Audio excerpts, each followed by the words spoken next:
Hello dears, welcome है आपका अपने ही यूट्यूब चैनल कॉमर्स की पुजारी पर।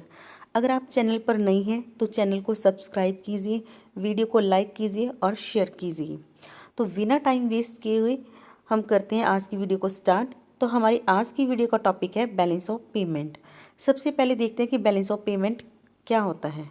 कहते हैं कि एट द प्रेजेंट कोई भी कंट्री अकेले सर्वाइव नहीं कर सकती। तो हर कंट्री को दूसरी कंट्रीज पर डिपेंड रहना पड़ता है अपनी किसी ना किसी ज़रूरत को पूरा करने के लिए। तो अपनी ज़रूरत को पूरा करने के लिए कंट्रीज़ एक दूसरे के साथ एक्सपोर्ट इंपोर्ट ट्रांजेक्शन्स करती हैं, गुड्स का, सर्विसेज का या फिर कैपिटल ट्रांजेक्शन्स करती हैं। तो इन ट्रांजेक्शन्स के दौरान कंट्री क्या करती हैं, आपस में कुछ पेड करती हैं या रिसीव करती हैं। तो कितनी पेमेंट हुई, कितना अमाउंट रिसीव हुआ, तो उस नेट पोजीशन को जानने के लिए एक सिस्टमेटिक रिकॉर्ड बनाया जाता है इन सभी मॉनेटरी ट्रांजैक्शंस का। उसी सिस्टमेटिक रिकॉर्ड को हम कहते हैं बैलेंस ऑफ पेमेंट। तो हम कह सकते हैं बैलेंस ऑफ पेमेंट क्या है, रिकॉर्ड है इकोनॉमिक ट्रांजैक्शंस का between residents of country and the rest of the world.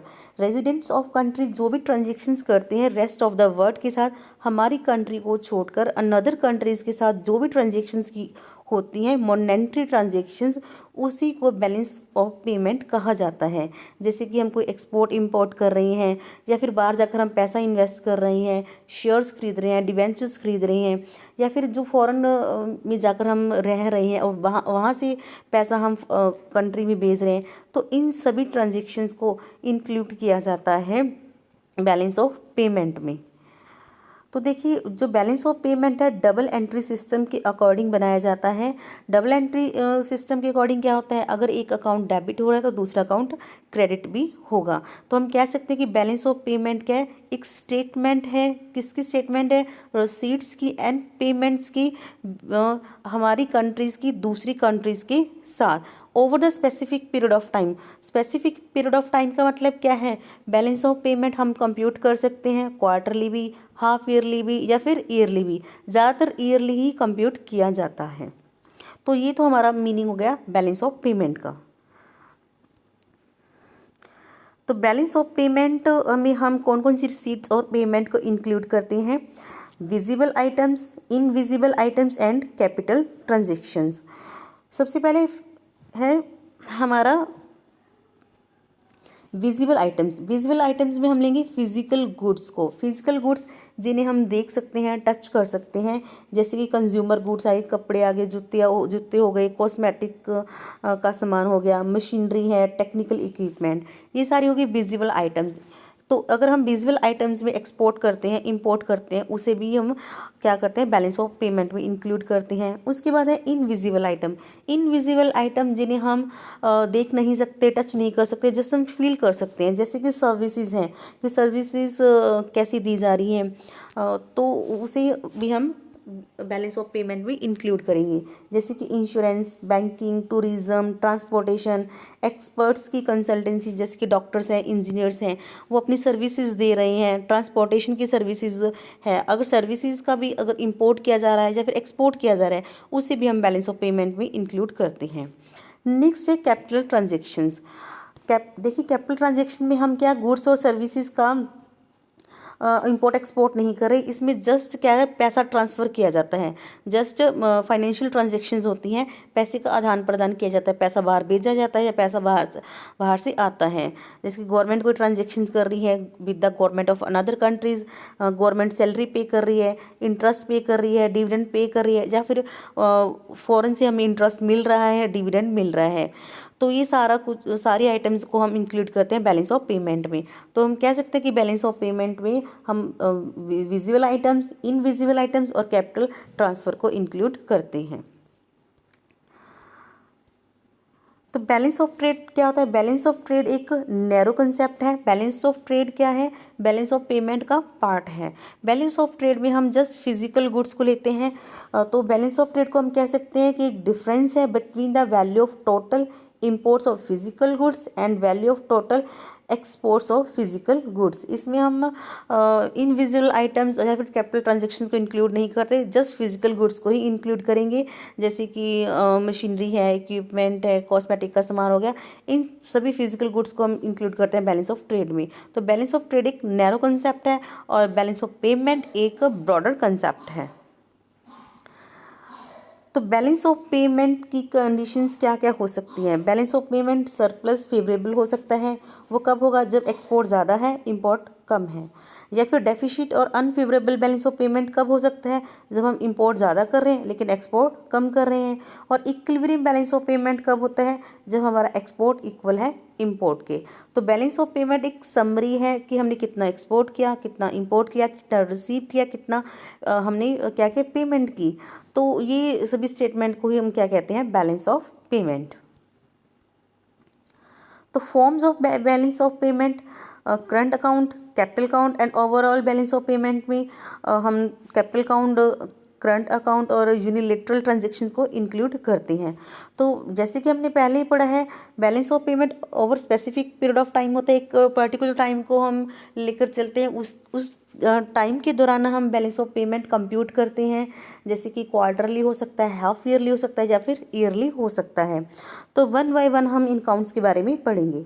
सबसे पहले है current account. The current account includes value of both visible and invisible items। Visible items और invisible items को हम इसमें इंक्लूड करते हैं, जैसे कि गुड्स हैं, सर्विसेज हैं, जैसे कि हमने पहले पढ़ा है। तो कहते हैं कि current account is account of actual transactions. Actual transactions होती हैं इसमें, क्योंकि एक्चुअल में हम गुड्स सेल परचेज कर रहे हैं, इंपोर्ट एक्सपोर्ट कर रहे हैं, या फिर सर्विसेज को हम एक्सपोर्ट इंपोर्ट कर रहे हैं, एक्चुअल ट्रांजेक्शन्स हो रही हैं। तो उसे हम, तो इसलिए हम कहते हैं कि current account is account of actual transactions. और ये डायरेक्ट इफेक्ट डालती हैं हमारे इनकम पर, आउटपुट पर, एम्प्लॉयमेंट पर। जैसे कि हमने अपना कंट्री में माल बनाया और एक्सपोर्ट कर दिया, या फिर वहाँ से हमने फॉरेन से किसी इंपोर्ट किया और हमने कंज्यूम कर लिया, तो डायरेक्ट इफेक्ट डालती है हमारी इनकम पर, आउटपुट पर, एम्प्लॉयमेंट। ये जस्ट ये नहीं कि हमने पैसा बाहर भेज दिया या पैसा बाहर से मंगवा लिया। एक्चुअल में हमारी आउटपुट होती है, फिर आउटपुट होती है, एम्प्लॉयमेंट भी होता है, इनकम भी होती है। तो इसीलिए कहा जाता है जो करंट अकाउंट में ट्रांजेक्शन्स होती हैं डायरेक्ट इफेक्ट डालती हैं इनकम पर, आउटपुट पर और एम्प्लॉयमेंट पर। Balance of payment, current account का बैलेंस भी हो सकता है और अनबैलेंस भी हो सकता है। और जब बैलेंस है तो इसका मतलब क्या है? इंपोर्ट एंड एक्सपोर्ट इक्वल है। और अनबैलेंस का मतलब क्या है? डेफिसिट है या फिर सरप्लस है, या तो एक्सपोर्ट ज़्यादा होगा या फिर इंपोर्ट ज़्यादा होगा। तो करंट अकाउंट्स की टू साइड्स होती हैं, debit side and credit side. देखिए हमें पता है किसी भी अकाउंट का क्रेडिट साइड होती है, जो इनकम साइड होती है, क्रेडिट बैलेंस, इनकम बैलेंस होता है। तो जब हम एक्सपोर्ट कर रहे हैं गुड्स का और सर्विसेज का, तो वो किस साइड डालेंगे हम? Credit side. क्योंकि जब हम एक्सपोर्ट करते हैं गुड्स का या फिर सर्विसेज का, तो बाहर से तो हमें क्या होते हैं? इनकम होती है। तो exports of goods and services को हम क्रेडिट साइड में रखते हैं। जब हम गुड्स और सर्विसेज का एक्सपोर्ट कर रहे हैं, तो हम क्लेम कर सकते हैं, मॉनेटरी क्लेम कर सकते हैं फॉरेन की कंट्रीज़ पर। फॉरेन के जो ट्रेडर्स हैं, जिनको हमने माल बेचा है, जिनको हमने एक्सपोर्ट किया है, कि हम अपने पैसे का क्लेम कर सकते हैं। और दूसरी साइड है डेबिट साइड। डेबिट साइड में हम एक्सपेंसेस को लेते हैं। जब हम इंपोर्ट कर रहे हैं, बाहर से माल मंगवा रहे हैं, गुड्स का इंपोर्ट कर रहे हैं, सर्विसेज का इंपोर्ट कर रहे हैं, तो हमें पैसा देना पड़ेगा। तो वो कहाँ आएगा? डेबिट साइड में आएगा। तो अगर हम बाहर से माल मंगवा रहे हैं, इंपोर्ट कर रहे हैं, तो फॉरेन के जो ट्रेडर हैं, हम वो क्लेम कर सकते हैं, फॉरेन एक्सचेंज क्लेम कर सकते हैं। तो ये तो हमारा हो गया करंट अकाउंट। उसके बाद है हमारा capital account. Capital account refers to financial transactions. देखिए इसमें गुड्स और सर्विसेज का हम इंपोर्ट एक्सपोर्ट नहीं कर रहे, ये सिर्फ हम फाइनेंशियल ट्रांजेक्शन्स कर रहे हैं। पैसे का आदान प्रदान हो रहा है, पैसा कंट्री से बाहर जा रहा है, आउटफ्लो हो रहा है या फिर इनफ्लो हो रहा है, तो वो ट्रांजेक्शन्स किसके अंडर आती हैं? कैपिटल अकाउंट के अंडर। तो इसमें हम क्या इंक्लूड करते हैं? Foreign investment, loan, payment and receipt of interest और डिविडेंड। कैपिटल अकाउंट को हम कैटेगराइज कर सकते हैं 3 पार्ट्स में, private capital, banking capital and official capital. तो देखिए प्राइवेट कैपिटल हमारी आगे 2 टाइप्स की हैं, short term capital and long term. Short term capital होती हैं जो कि 1 ईयर के लिए होती है, और लॉन्ग टर्म कैपिटल इसमें हम इंक्लूड करते हैं foreign investment, loan and foreign currency deposits. उसके बाद है बैंकिंग कैपिटल। बैंकिंग कैपिटल जो सेंट्रल बैंक है, सेंट्रल बैंक विद द कोई ट्रांजेक्शन्स करता है, फाइनेंशियल ट्रांजेक्शन्स कर रहा है, पैसे का आदान प्रदान कर रहा है with the central bank of another countries या फिर with the government of another countries. उसके बाद है ऑफिशियल ट्रांजेक्शन। ऑफिशियल ट्रांजेक्शन्स में आएगा जैसे कि आरबीआई या फिर हमारी कंट्री की गवर्नमेंट है, गोल्ड सेल कर रही है या गोल्ड परचेज कर रही है, या फिर हमारे पास एसजीआर स्पेशल ड्राइंग राइट का रिजर्व हमारे पास कितना है, तो ये सारी क्या होगी ऑफिशियल कैपिटल। तो इन सभी ट्रांजेक्शन्स की जाती हैं जब फाइनेंशियल ट्रांजेक्शन्स की जाती है, तो इसे हम इंक्लूड करते हैं कैपिटल अकाउंट में। तो जैसे कि करंट अकाउंट में हमने पढ़ा था, ऐसे ही कैपिटल अकाउंट की भी 2 साइड्स होती हैं, debit side and credit side. देखिए क्रेडिट साइड हम अपनी इनकम को रखते हैं, जैसे कि कैपिटल इनफ्लो हो रही है, तो इनकम इन द सेंस कि हमारे पास पैसा आ रहा है। तो जैसे कि कैपिटल इनफ्लो हो रही है, फॉरेन से कैपिटल हमारी कंट्री में आ रही है, कैपिटल इनफ्लो हो रही है, तो उसे हम रखेंगे क्रेडिट साइड।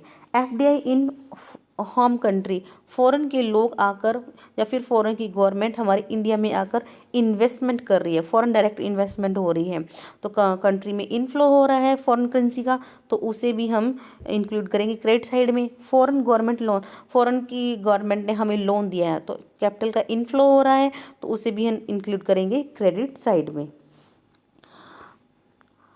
डेबिट साइड में हम कौन सी ट्रांजेक्शन को इंक्लूड करेंगे, कैपिटल आउटफ्लो, जो पैसा बाहर जा रहा है, तो उसे हम डालेंगे डेबिट साइड में। जैसे कि investment in foreign countries, investment in foreign securities, India के लोग या फिर इंडिया की गवर्नमेंट फॉरेन में जाकर इन्वेस्ट कर रही है, वहाँ के शेयर्स पर खरीद रही है या वहाँ पर जाकर प्रोडक्शन कर रही है, इंडिया के लोग वहाँ पर जाकर प्रोडक्शन कर रहे हैं, तो पैसा हमारा बाहर जा रहा है, तो आउटफ्लो हो रहा है, तो इसे हम डालेंगे debit side. Short term investment भी हो सकती है, लॉन्ग टर्म इन्वेस्टमेंट भी हो सकती है। तो कैपिटल अकाउंट की 2 साइड्स होगी, debit side and credit side. Capital outflow debit side और capital inflow credit side involve होता है। हम इसे एक एग्जाम्पल की हेल्प से समझते हैं। इंडिया एंड यूएसए का हम एग्जाम्पल लेते हैं। इंडिया की किसी पर्सन ने यूएसए में जाकर किसी कंपनी में इन्वेस्ट किया, एक यूएसए की कंपनी XYZ कंपनी हमने एग्जाम्पल लेट किया है, तो 10 लाख इन्वेस्ट किया है यूएसए किसी कंपनी में जाकर, 10 लाख के उसके शेयर खरीद लिए, तो क्या हो रहा है कैपिटल आउटफ्लो हो रहा है, तो हम इसे किस 10 लाख रुपए को कहाँ डालेंगे, कैपिटल अकाउंट के डेबिट साइड डालेंगे। तो देखिए जब हमने इन्वेस्ट किया तो यूएसए कंपनी उस शेयर्स पे हमें क्या देगी, डिविडेंड देगी, तो यूएसए कंपनी डिविडेंड दे रही है, तो डिविडेंड हमारी कंट्री में आ रहा है, तो क्या हो रहा है कैपिटल का इनफ्लो हो रहा है, तो हम इस डिविडेंड को कहाँ डालेंगे, क्रेडिट साइड में डालेंगे। नेक्स्ट है unilateral transfer account. Unilateral transfer account जैसे कि कोई गिफ्ट्स हो गए, डोनेशंस हो गए, गवर्नमेंट ग्रांट्स हो गई, प्राइवेट रेमिटेंस हो गया, डिजास्टर रिलीफ हो गया, मतलब एक साइड से ट्रांजेक्शन्स हो रही हैं। जैसे कि गवर्नमेंट, फॉरेन की गवर्नमेंट हमें कोई डोनेशन दे रही है, कोई गिफ्ट दे रही है, तो या फिर कोई यहाँ पर बाढ़ आ गई है, तो फॉरेन की सरकार आ गई हमारी मदद करने के लिए, तो बदले में हमारे से पैसे तो नहीं मांग रही, वो मदद करने, हमारी हेल्प करने के लिए आ रही है, तो वो क्या होगा हमारी यूनिलेटरल ट्रांसफ़र अकाउंट।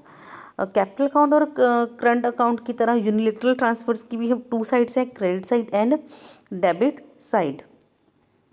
तो देखिए डेबिट साइड और क्रेडिट साइड को हम किस में इंक्लूड करेंगे, सबसे पहले डेबिट साइड। डेबिट साइड मतलब कि आउटफ्लो हो रहा है, प्राइवेट रेमिटेंस टू अब्रॉड, यहाँ का कोई पर्सन बाहर पैसा भेज रहा है, या फिर कोई एम्प्लॉयज़ हैं हमारे जो फॉरेन में काम कर रहे हैं, तो गवर्नमेंट उनको पेंशन दे रही है, या फिर गवर्नमेंट कोई ग्रांट दे रही है, या फिर मान लेते कि चाइना में कोई बाढ़ आ गई है, तो इंडिया की गवर्नमेंट वहाँ पर जाकर डोनेशन दे रही है, उनको कोई पैसे की मदद कर रही है, तो ये सारा क्या आ गया, डेबिट साइड जाएगा। क्रेडिट साइड जो हम रिसीव करेंगे, जैसे कि इंडिया के वर्कर हैं, वहाँ जाकर सेविंग कर रहे हैं और वो पैसा इंडिया में भेज रहे हैं, कैपिटल इनफ्लो हो रहा है, तो वो किस में आएगा, क्रेडिट साइड आएगा।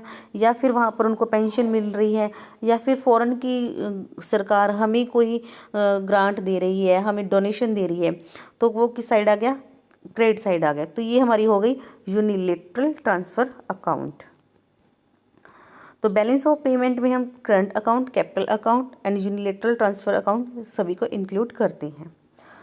तो हमने देखा कि बैलेंस ऑफ पेमेंट इक्विलिब्रियम भी हो सकता है, डिसइक्विलिब्रियम भी हो सकता है। डिसइक्विलिब्रियम का मतलब क्या है, या तो हमारा फेवरेबल बैलेंस ऑफ पेमेंट होगा या फिर अनफेवरेबल बैलेंस ऑफ पेमेंट होगा। फेवरेबल है तो वह हमारे लिए अच्छी बात है, अच्छी पोजीशन है, हमारी कंट्री की फाइनेंशियल पोजीशन बहुत स्ट्रांग है। लेकिन अगर अनफेवरेबल है तो इसका मतलब क्या है, हम इम्पोर्ट ज़्यादा कर रहे हैं और एक्सपोर्ट कम कर रहे हैं, तो उसके क्या क्या कारण हो सकते हैं। तो सबसे पहले है हमारा टेम्परेरी डिसइक्विलिब्रियम। क्या होता है, जो शॉर्ट टर्म होता है, कुछ शॉर्ट टर्म कॉजेज़ की वजह से होता है। तो कुछ टाइम के बाद ये डिसइक्विलिब्रियम अपने आप ही इक्विलिब्रियम पोजीशन में आ जाती है इकॉनमी। जैसे कि कोई बाढ़ वगैरह आ जाती है तो उस टाइम होता है कि हमारी जो फसलें होती हैं सारी नष्ट हो जाती हैं, तो हमारा जो इक्विलिब्रियम बैलेंस ऑफ पेमेंट है वो डिसइक्विलिब्रियम में हो जाता है। लेकिन जैसे ही नेक्स्ट सीजन आता है, अच्छी फसल होती है, तो हमारा बीओपी इक्विलिब्रियम लेवल पर आ जाता है। दूसरा क्या हो गया, cyclic, due to trade cycle. Trade cycle कभी हमारा डिप्रेशन में होता है, कभी बूम पीरियड में होता है, कभी रिकवरी टाइम में होता है, तो वो हो गया हमारा साइक्लिक डिसइक्विलिब्रियम। नेक्स्ट है सेकुलर डिसइक्विलिब्रियम, जो कि डायनामिक चेंजेस होते हैं, which slowly takes place in the economy over a long period of time. जैसे कि पॉपुलेशन में चेंजेस आना, जैसे कि कंट्री को डेवलपमेंट किस स्टेज पर है, तो कंपनी को कंट्री को डेवलपमेंट करने के लिए बहुत सारा पैसा चाहिए, और वो पैसा क्या करती है, सरकार बाहर से कर्जा ले लेती है। तो उस कर्जे की वजह से हमारी जो इकोनॉमी में क्या आ जाता है, डिसइक्विलिब्रियम आ जाता है। तो उसे हम क्या कहते हैं, सेकुलर डिसइक्विलिब्रियम, क्योंकि वो कर्जा जब लेती है सरकार तो बहुत सारा इंटरेस्ट भी देना पड़ता है, हाई रेट ऑफ इंटरेस्ट पे करना पड़ता है, जिस वजह से डिसइक्विलिब्रियम क्रिएट होता है। नेक्स्ट है फंडामेंटल। फंडामेंटल का क्या कहा जाता है, due to unchecked series of long term disequilibrium. मतलब कि जो ये डिसइक्विलिब्रियम है काफ़ी टाइम से चला आ रहा था, लेकिन इसे कभी चेक नहीं किया गया। इस डिसइक्विलिब्रियम को दूर करने के लिए कोई स्टेप नहीं लिए गए गवर्नमेंट की तरफ से, तो वो लॉन्ग टर्म डिसइक्विलिब्रियम चलता आ रहा है और वो परमानेंट ही डिसइक्विलिब्रियम रह जाता है। क्रोनिक डिसइक्विलिब्रियम कहा जाता है, जो कि बहुत ही सीरियस प्रॉब्लम है, क्योंकि फंडामेंटल डिसइक्विलिब्रियम की वजह से जो डिसइक्विलिब्रियम क्रिएट होता है बैलेंस ऑफ पेमेंट में, हमारी इकोनॉमी में, उसे इक्विलिब्रियम लेवल पर लाना बहुत ज़्यादा मुश्किल हो जाता है। तो ये था हमारा complete content about balance of payment. I hope आपको वीडियो अच्छी लगी होगी। Thank you.